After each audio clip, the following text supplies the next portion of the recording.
The massive ship appeared on Tuesday morning, hanging at the edge of the solar system like a small moon that had lost its way. It was beautiful and terrifying at the same time.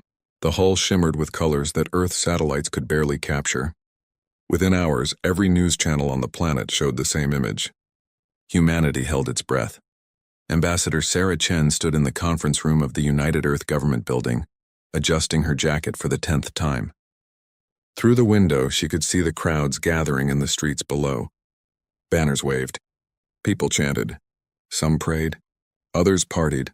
The aliens were coming, and nobody knew what would happen next. "They're requesting permission to land," said Dr. Marcus Webb, the lead xenobiologist.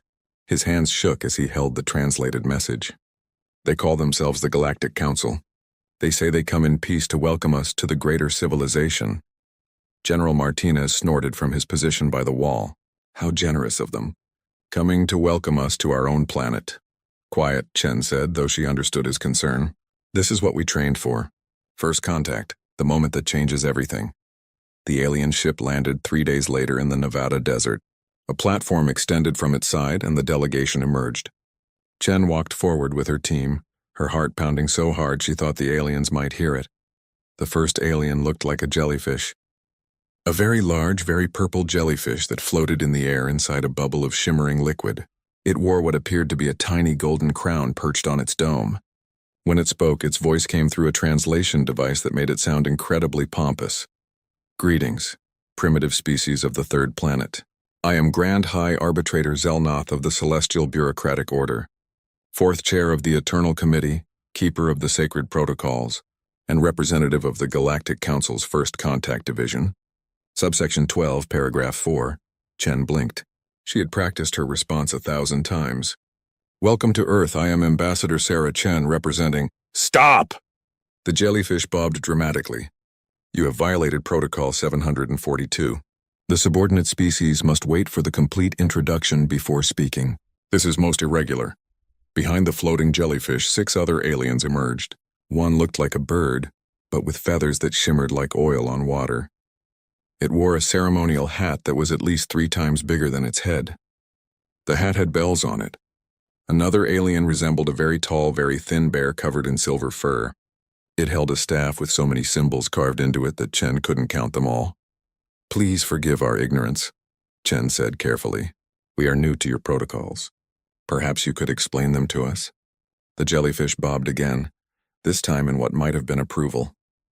At last, a sensible statement. "Yes. We shall educate you in the ways of the civilized galaxy. Follow us to the ceremonial greeting area." The humans followed the aliens to a cleared space where someone had set up what looked like a very elaborate obstacle course mixed with a formal dining room. There were platforms at different heights, cushions of various sizes, and a long table covered in objects that Chen couldn't identify.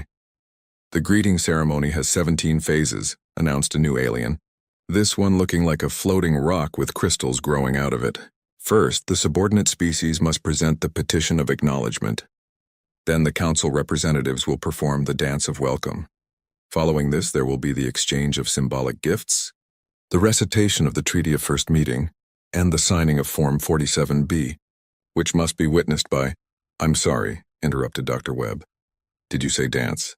The bird-like alien stepped forward, its enormous hat jingling. "Yes, the dance of welcome. It is a sacred tradition, passed down through 47,000 years of galactic civilization. Observe. What happened next would be replayed on Earth's internet for decades." The bird alien began to hop on one foot, then the other, while waving its wings in circles. The jellyfish bobbed up and down in time with some music that only it could hear. The tall bear thing swayed from side to side, making low humming sounds. Chen felt a tickle in her throat. She coughed, trying to cover it. Beside her, General Martinez had turned red. His jaw clenched tight. Dr. Webb's eyes were watering. The dance continued for 5 full minutes. When it ended, the aliens looked at the humans expectantly. "Now," said the jellyfish, "you must perform your species' traditional response dance. This is Protocol 743. "We don't have a traditional response dance," Chen managed to say. The aliens gasped. Actual gasps. The jellyfish's bubble quivered. "No response dance. But how do you show respect? How do you acknowledge the greeting?" "This is unprecedented.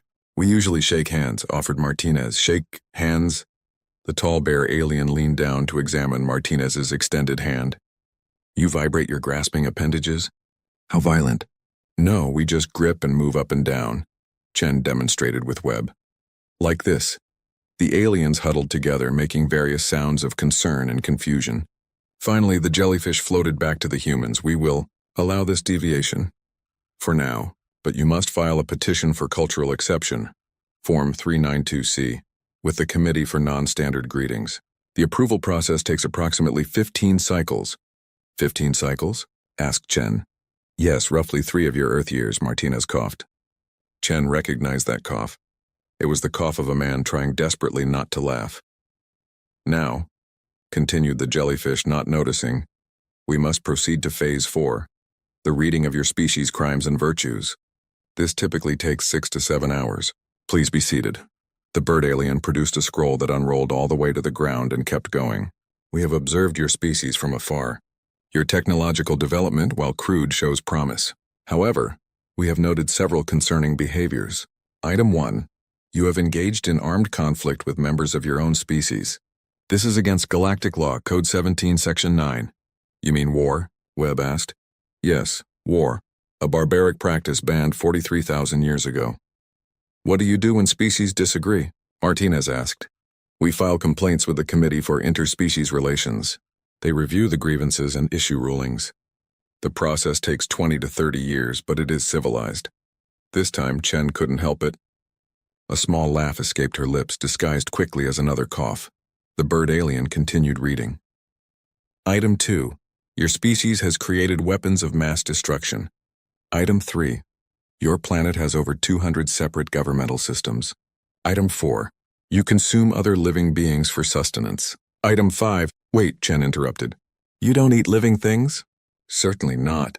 We synthesize nutrients. The consumption of biological matter is considered barbaric in all civilized worlds.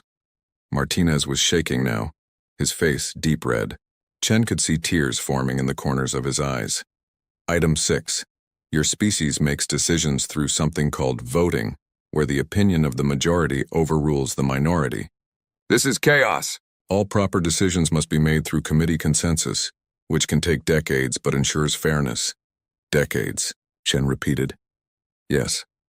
For example, the decision to contact your species was first proposed 173 years ago.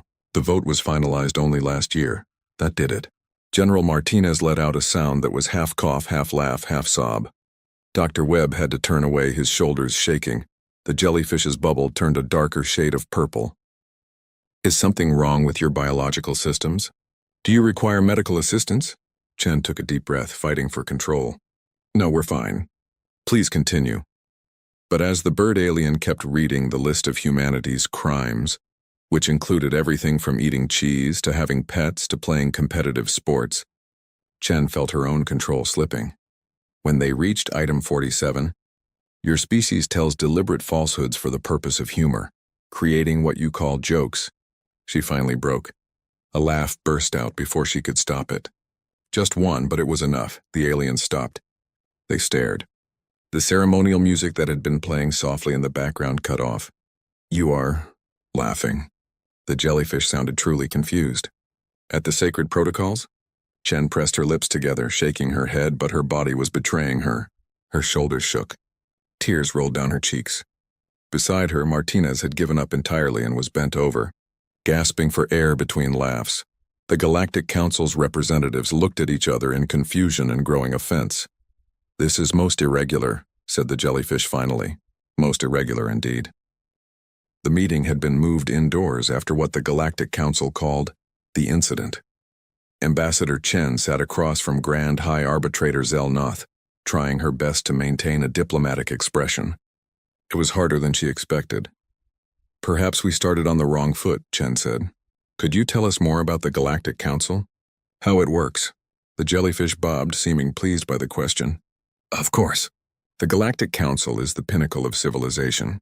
We have maintained peace and harmony for 47,000 years through our system of laws, protocols, and committees. A holographic display appeared in the center of the room. It showed a structure so complicated that Chen's eyes hurt trying to follow all the lines and connections. Boxes within boxes, all connected by arrows and dotted lines. This is our governmental structure, Zelnoth explained proudly. At the top we have the Supreme Council of 12. Below them the regional councils numbering 473. Each regional council oversees multiple sector councils. Each sector council manages numerous local committees. And below them, of course, are the subcommittees, special committees, temporary committees, and emergency committees. How many committees are there total? Asked Dr. Webb, genuinely curious. Approximately 47 million, said the bird alien, whose name Chen had learned was Chirpthos. Though the number fluctuates as we create new ones and dissolve old ones. How do you dissolve a committee? Martinez asked. Through the Committee Dissolution Committee, naturally. They review petitions for committee closure. The process takes approximately 60 years. Chen felt that dangerous tickle in her throat again. She took a drink of water. And what about trade? She asked. If Earth wanted to trade with another species, how would that work? Zelnoth brightened. An excellent question. First, you would file a trade interest declaration with the Department of Economic Interactions. They would review your petition. This takes approximately 3 cycles. Then, they would forward it to the Committee for Resource Evaluation, who would assess what your species has to offer. Another 5 cycles. After that, wait, Chen interrupted. So far that's 8 cycles. About a year and a half? Correct. After that, the petition goes to the Trade Fairness Board, who ensures that the proposed trade doesn't disadvantage any party. This is very important and takes approximately 7 more cycles. Martinez was doing the math in his head. That's 3 years just to start talking about trade? The whole process typically takes 15 cycles, yes. About 3 of your Earth years. We pride ourselves on being thorough. A junior diplomat in the back of the room, a young man named David Park, made a strangled sound. Everyone turned to look at him. Sorry, he said, his voice tight. I swallowed wrong. Chen knew that wasn't true. She recognized the sound of someone desperately trying not to laugh. Please continue, she said to Zelnoth. Where was I? Ah yes, trade. Once all approvals are granted, both parties must sign the preliminary trade agreement, which must be witnessed by representatives from the Trade Oversight Committee, the Fair Practice Commission, and the Department of Cross-Species Commerce. Then there is a waiting period of 2 cycles to allow for any objections to be filed. If no objections are filed, the trade may begin. The hologram changed, showing what looked like a form with thousands of lines of text. This is Form 8472 TRD, the standard trade application. As you can see, it is quite straightforward. Chen squinted at the form. The text was so small and dense that she couldn't read it even with the magnification. How long is that form? Only 763 pages. Quite reasonable, really. This time, David Park didn't even try to hide it. He let out a snort that echoed through the room. The aliens turned to stare at him. I apologize, Park said, still smiling. It's just that on Earth we can start trading in a day. Sometimes in hours, the aliens gasped. All of them. Hours. Chirpthas's enormous hat nearly fell off. But how do you ensure fairness? How do you prevent exploitation? We negotiate, Martinez said. Both sides talk, make offers, counter-offers, and reach an agreement. If someone cheats, there are consequences. Consequences? The tall bear alien, whose name was something unpronounceable that translated to fur of silver, leaned forward. What kind of consequences? Legal action, fines, prison sometimes. Or people just don't trade with cheaters anymore. But who decides if someone has cheated? Surely you must have a fairness review board? A trade ethics committee? We have courts, Chen explained. Judges look at the evidence and make decisions. How long does this process take? Depends on the case. Could be weeks. Could be months for complicated ones. Zelnoth's bubble turned a pale shade of lavender. Weeks? You make legal decisions in weeks? This is madness. How long do your courts take? Webb asked. The shortest tribunal in recent memory concluded after only 17 years, said Fur of Silver proudly. Most take 30 to 40 years. This ensures that all perspectives are properly considered. Chen had to look down at her hands. She could feel laughter building in her chest like pressure in a volcano. This couldn't be real. These aliens couldn't actually function like this. Tell me about your military, Martinez said. How do you defend the council from threats? The room went silent. The aliens exchanged looks. Military? Chirpthas said finally. We have no military. We are civilized. But if someone attacks you, Attacks are forbidden by galactic law, Zelnoth said firmly. Code 3, Section 1. Any species that violates this law is reported to the Committee for Aggressive Behavior. And then what happens? The committee reviews the complaint. If they find the accused species guilty, sanctions are imposed. What kind of sanctions? Strongly worded letters mostly. Sometimes we revoke their voting privileges in non-essential committees. Martinez stared. That's it? What else would we do? Violence is barbaric. But what if the attacking species doesn't care about your letters? The aliens looked confused by the question. All civilized species care about proper procedure, said Zelnoth.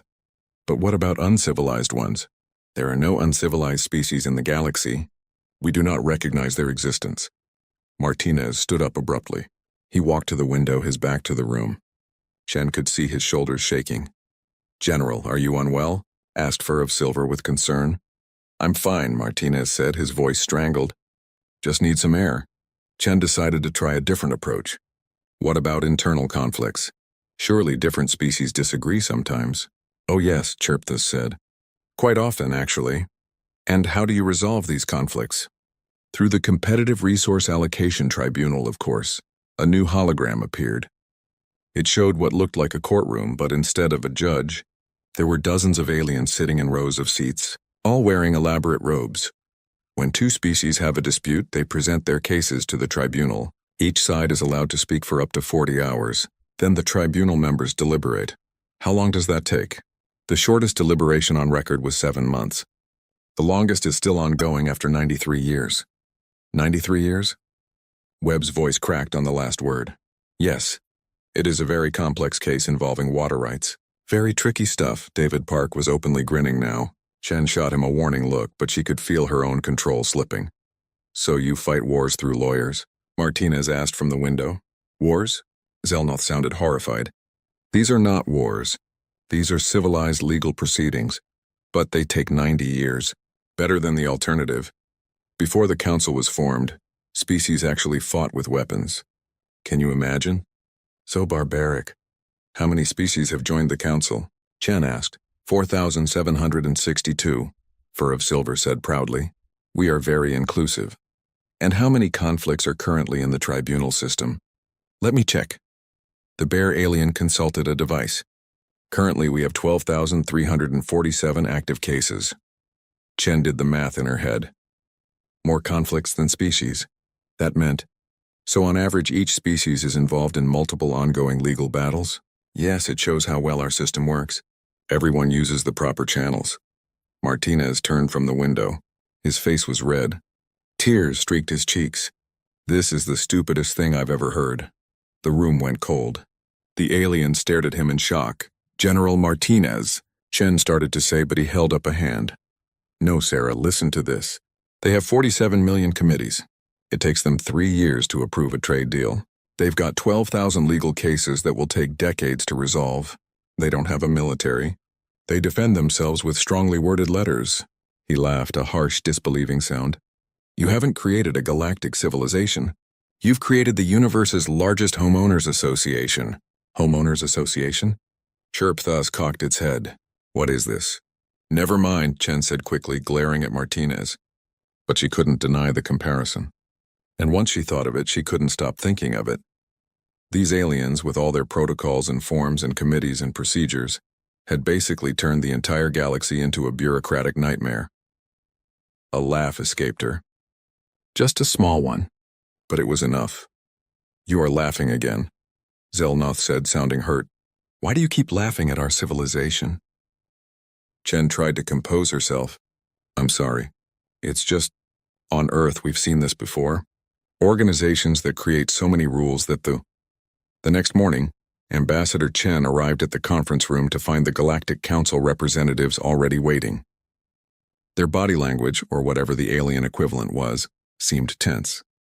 Zelnoth's bubble had turned a deep, angry purple. Chirpthus's feathers were puffed up. Even Fur of Silver looked agitated, pacing back and forth with heavy steps. Ambassador Chen, Zelnoth began, its voice colder than before. The council has reviewed recordings of yesterday's meeting. We are deeply offended. Chen sat down slowly. I apologize if we seem disrespectful. Our laughter wasn't meant to insult you. Then what was it meant to do? Chirpthus demanded. You laughed at our sacred protocols. You mocked our system of government. Your general called us a homeowners association, which our translators tell us is a very insulting comparison. General Martinez, sitting beside Chen, didn't look sorry at all. I stand by what I said. General, Chen warned. No, Sarah, they need to hear this. Martinez leaned forward. You've been in space for 47,000 years. You've got thousands of species in your council. And what have you built? A system where nothing can happen without a dozen committees approving it first, where trade takes 3 years to start, where conflicts take a century to resolve. That's not civilization, that's paralysis. The aliens made various sounds of outrage. We have maintained peace for millennia, Zelnoth protested. Have you? Chen asked quietly. Or have you just made war so complicated that nobody can figure out how to fight one? The room fell silent. Finally, Fur of Silver spoke, its voice low. You do not understand. Before the council, the galaxy was chaos. Species fought constantly. Billions died. Entire worlds were destroyed. We created our system to prevent that horror from ever happening again.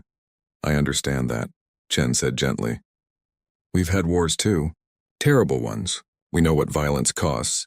Then why do you mock our solution? Because, Chen struggled to find the right words. Because you've gone too far in the other direction.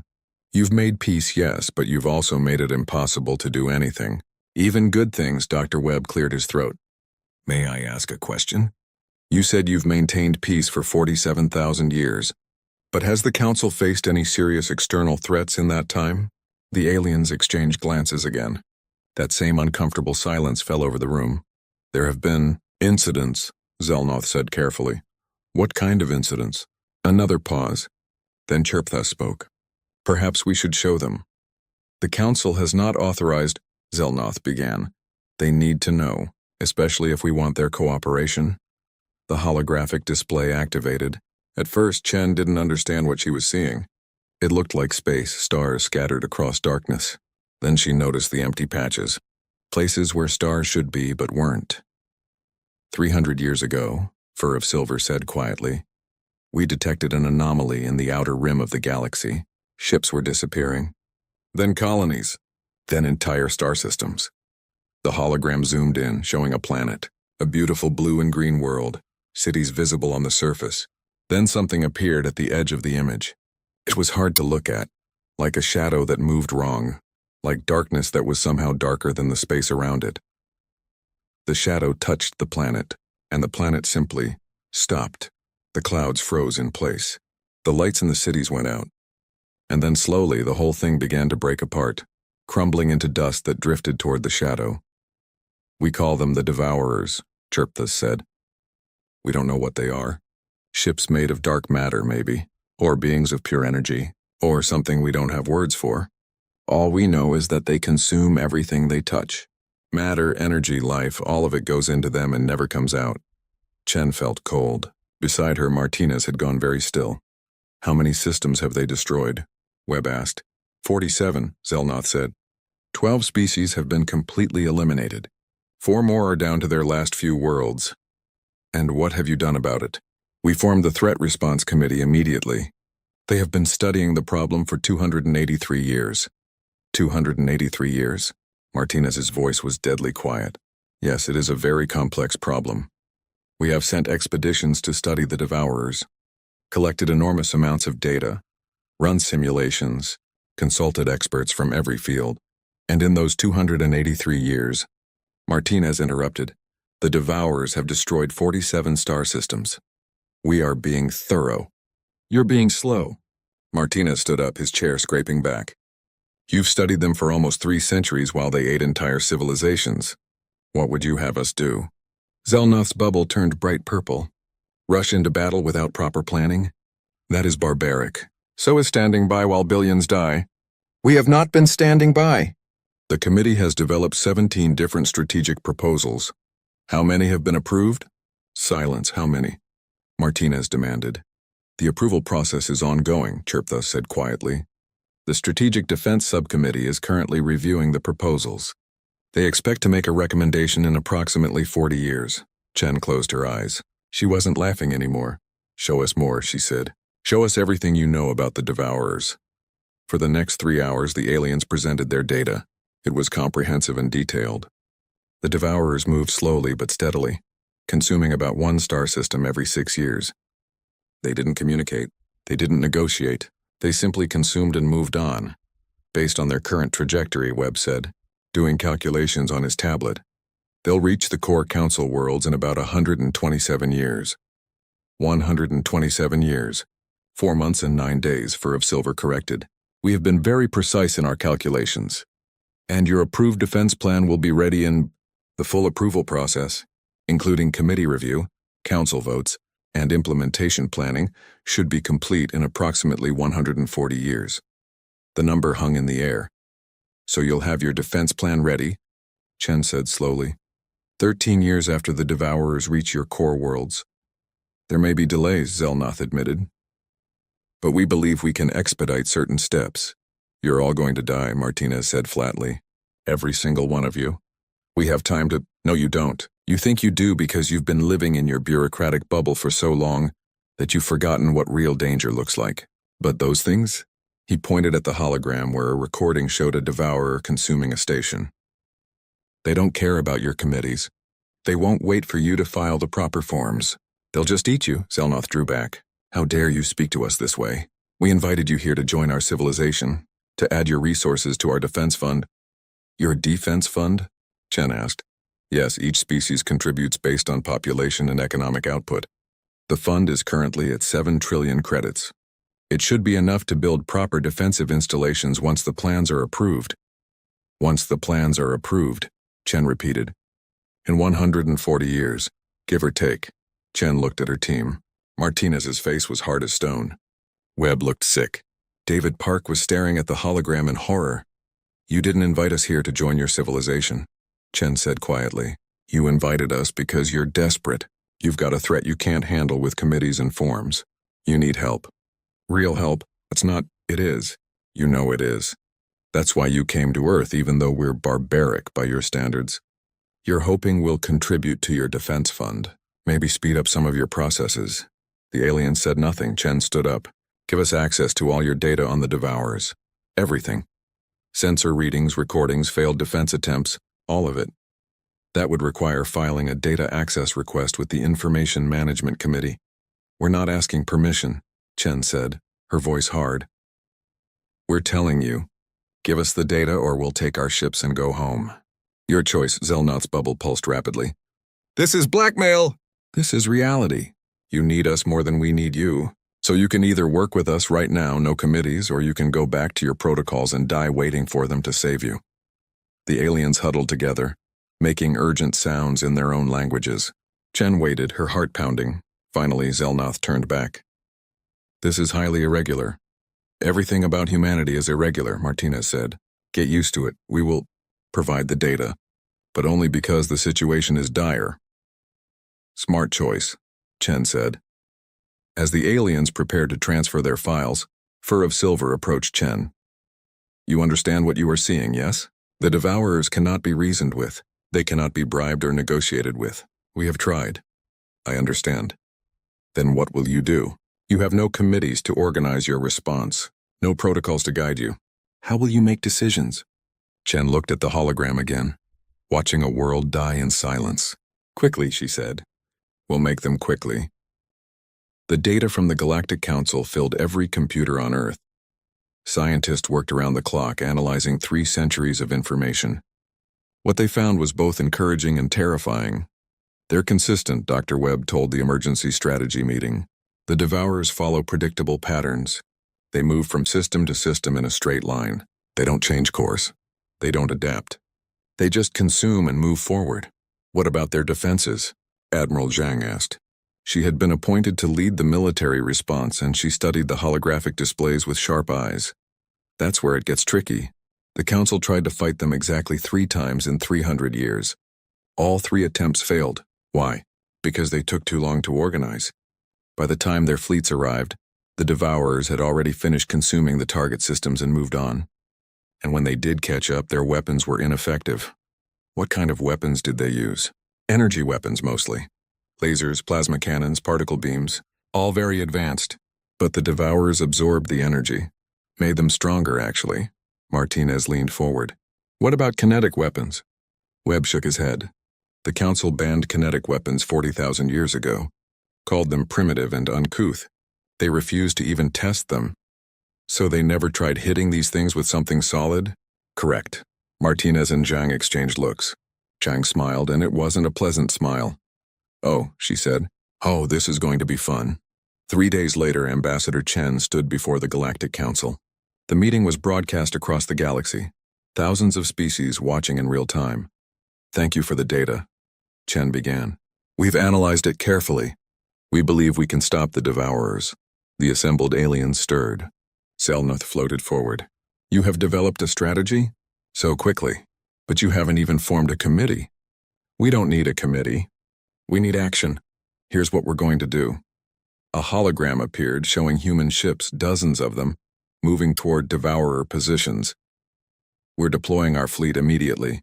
We'll engage the devourers at System 47, which is next in their path. But there are protocols, Chirpthas protested. You must file a military action proposal with the Defense Coordination Committee.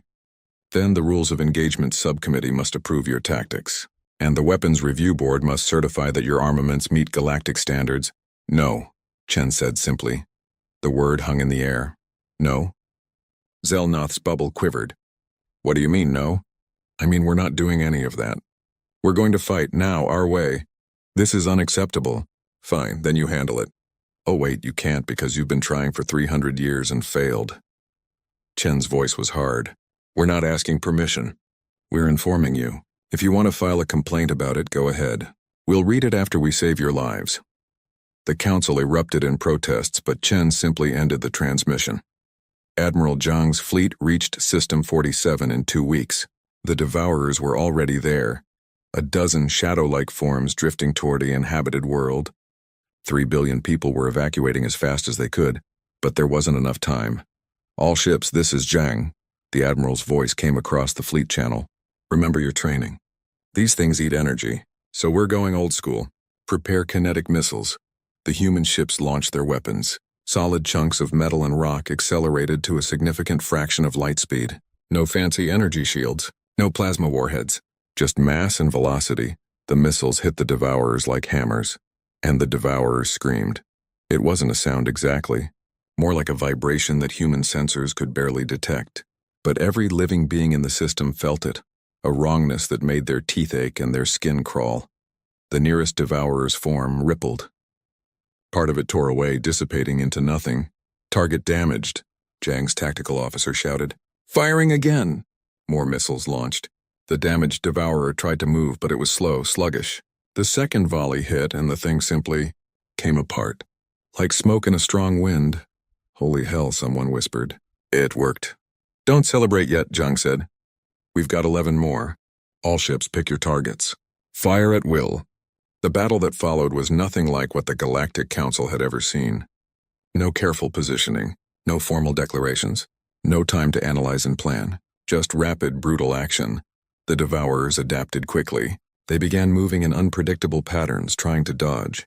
But human ships adapted faster. Fighter pilots flew suicide runs, getting close enough to ensure their missiles hit.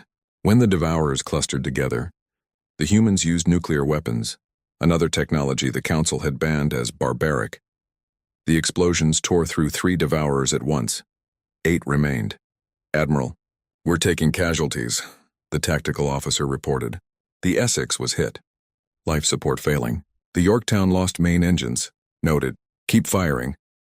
A young captain, barely 30 years old, made a decision without asking for orders. Her ship was damaged, engines failing. She pointed it at the nearest devourer and fired all thrusters. Captain Reyes, what are you doing? Zhang demanded. Ending this, Reyes said calmly. It's been an honor, Admiral. Her ship struck the devourer at full speed. The impact was massive. Both the ship and the devourer vanished in a flash of matter and energy. 7 remained. The battle lasted 18 hours. When it ended, 4 human ships were destroyed completely. 7 more were damaged beyond repair. Over 3,000 humans had died. But all 12 devourers were gone. The rescued population of System 47 watched in stunned silence as the human fleet limped away from the battlefield. They had never seen anything like it. The Council's military doctrine was about preservation, careful strategy, and acceptable losses measured over decades. The humans had thrown themselves into battle like they were trying to wrestle death itself. News of the victory spread across the galaxy in hours. The Galactic Council convened an emergency session for the first time in recorded history. The proceedings, which would normally take months to organize, happened in 3 days. Zelnoth addressed the Council, its bubble a pale, sickly color.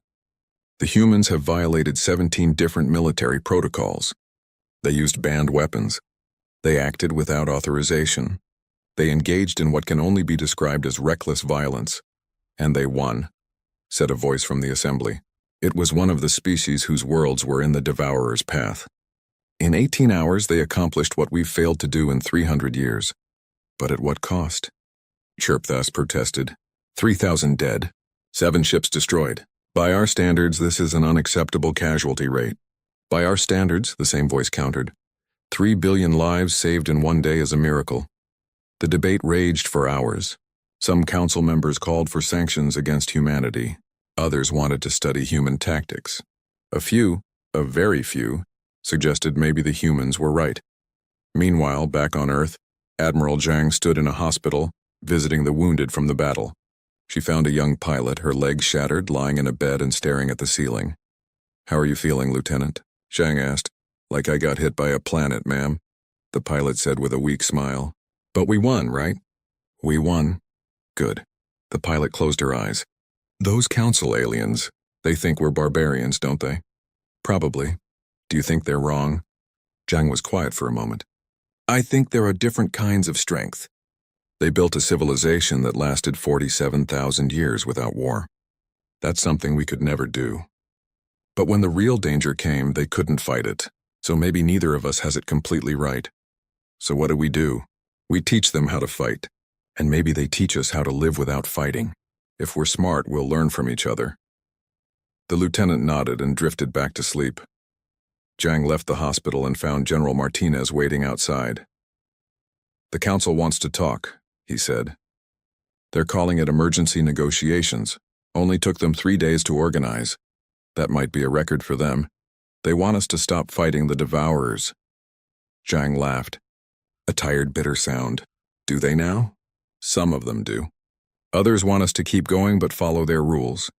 And a few, not many, but a few, want to learn from us. What do you think we should do?"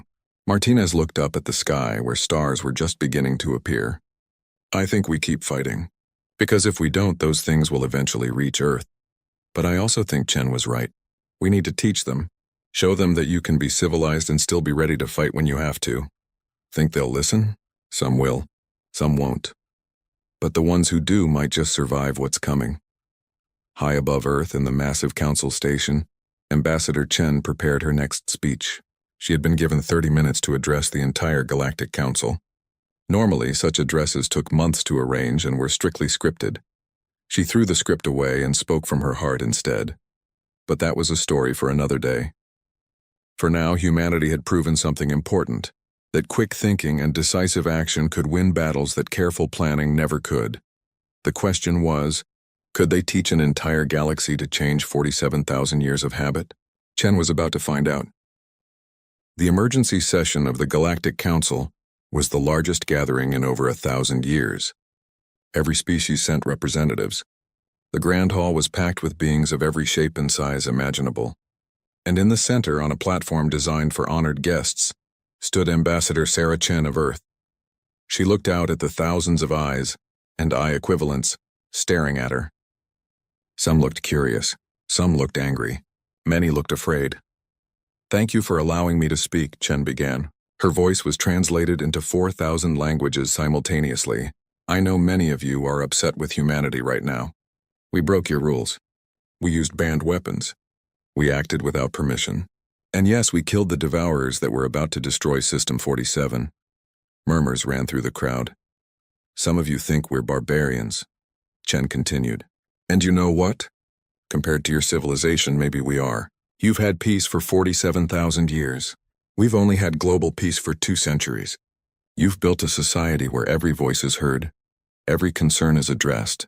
That's beautiful, That's something we're still working toward. She paused, letting her words sink in. But we weren't laughing at you because we think you're stupid.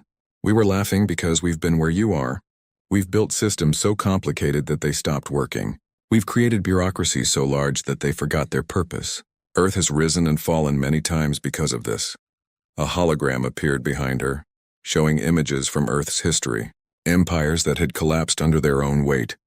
Governments that had drowned in paperwork. The Roman Empire fell partly because it became impossible to govern. The League of Nations failed because it couldn't act quickly enough. Every human civilization has learned the same lesson. If you can't adapt, you die. It doesn't matter how perfect your system is on paper. If it can't respond to real threats, it's useless. Zelnoth floated forward from the council's front row. You say we cannot adapt, but we have survived for 47,000 years. How is that not adaptation? You've survived, Chen agreed. But you've also let 59 species die while you debated how to save them. The Devourers have been killing your people for 300 years, and you still haven't approved a defense plan. That's not survival. That's just dying slowly, the crowd erupted. Some species cheered, others shouted in anger. Zelnoth's bubble turned deep purple. Order, Chirpthus called out, its enormous hat jingling as it moved.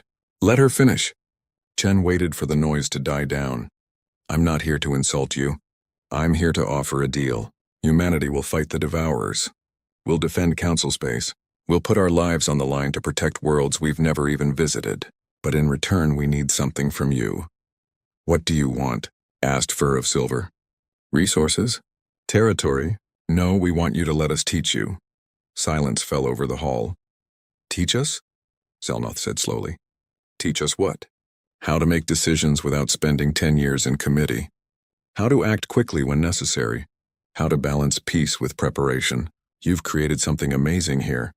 A civilization where war is unthinkable, but you've forgotten that sometimes the only way to preserve peace is to be ready for war. An old alien in the back row spoke up.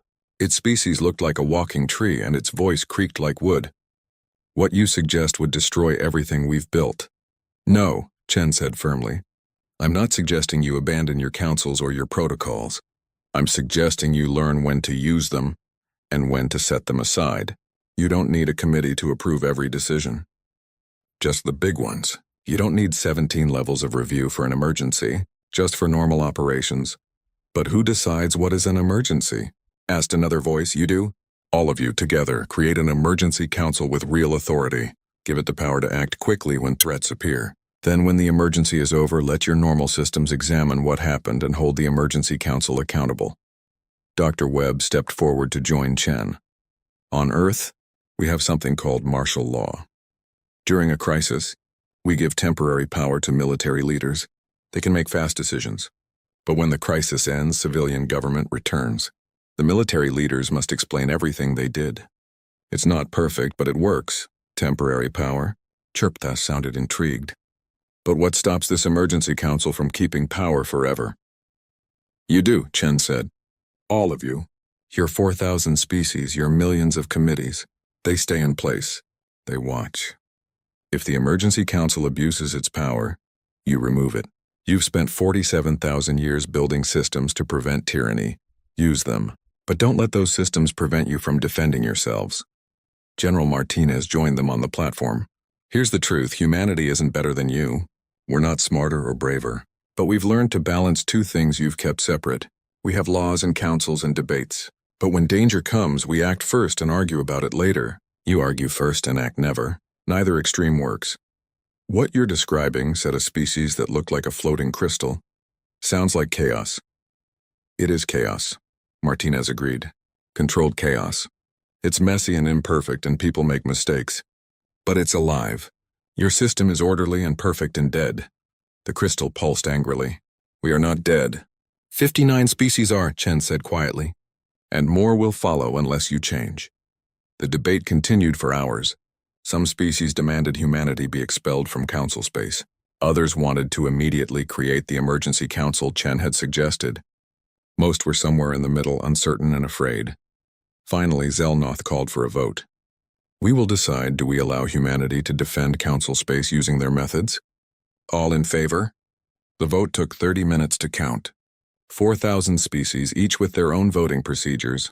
When the results appeared, Chen held her breath. 347 in favor. 653 against. 762 abstentions. The measure passes, Zelnoth announced, sounding tired. Humanity is authorized to engage the Devourers without prior council approval. However, they must file detailed reports after each engagement.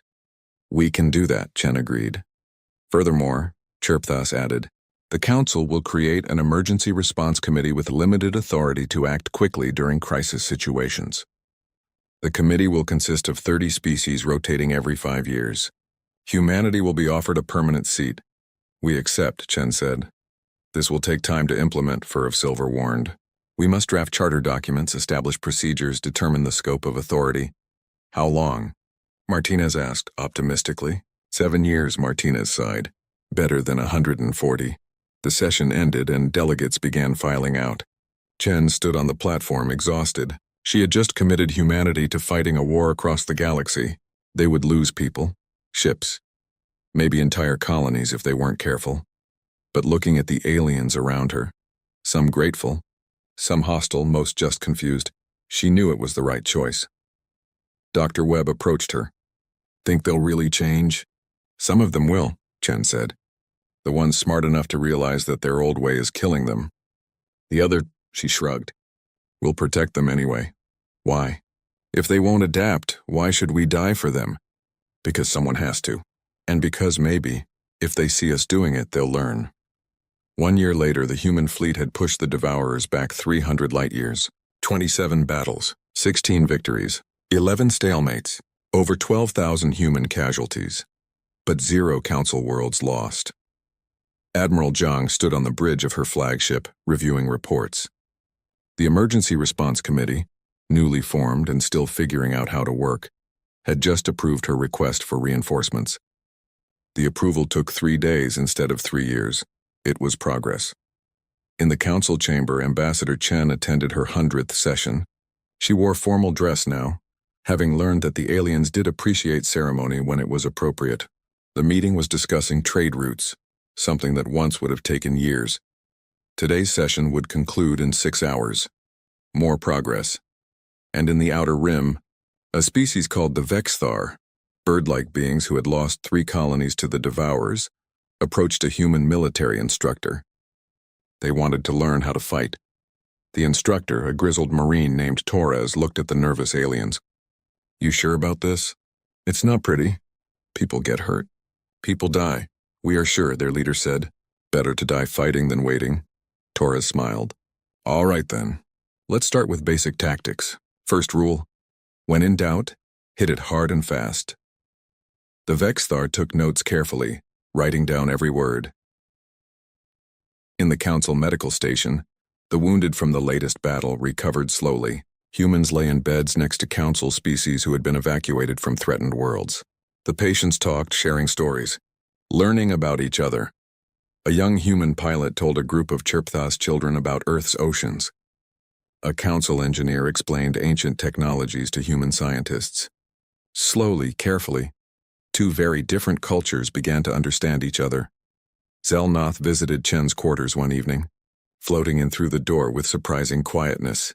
Ambassador, the jellyfish said formally. Grand High Arbitrator, Chen replied, equally formal. Then she smiled. Want some tea? It's an Earth thing. I suppose I could try it. They sat, or in Zelnoth's case, floated, in comfortable silence for a moment.